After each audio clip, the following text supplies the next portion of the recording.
கோலி talk Kollywood news. China செல்லும் வடிவேலு. ஜெகஜால புஜபல தெனாலிராமன் படத்துக்காக இந்த மாசம் சைனா போறாரு வடிவேலு. ஆட்சி மாற்றத்துக்கு அப்புறம் படங்கள்ல நடிக்காமல இருந்த வடிவேலு ஏஜிஎஸ் தயாரிப்புல பிரம்மாண்டமா தயாராகும் ஜெகஜால புஜபல தெனாலிராமன் படத்துல நடிச்சிட்டு வராரு. இதுல வடிவேலுக்கு 2 வேஷம், சரித்திரமும் நிகழ்காலமும் வர்றது மாதிரி கதை எழுதப்பட்டிருக்கு. யுவராஜ் படத்தை இயக்கிட்டு இருக்காரு. சென்னை ஏவிஎம் ஸ்டுடியோல பிரம்மாண்ட அரங்கு அமைச்சு முக்கியமான காட்சிகள் எடுக்கப்பட்டிருக்கு.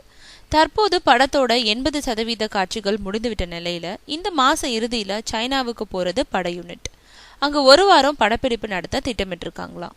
தன்னோட 2வது இன்னிங்ஸ் பிரம்மாண்டமா இருக்கணும்னு வடிவேலு நினைச்சது போலவே மிக பிரம்மாண்டமா இந்த படம் தயாராயிட்டு வருது.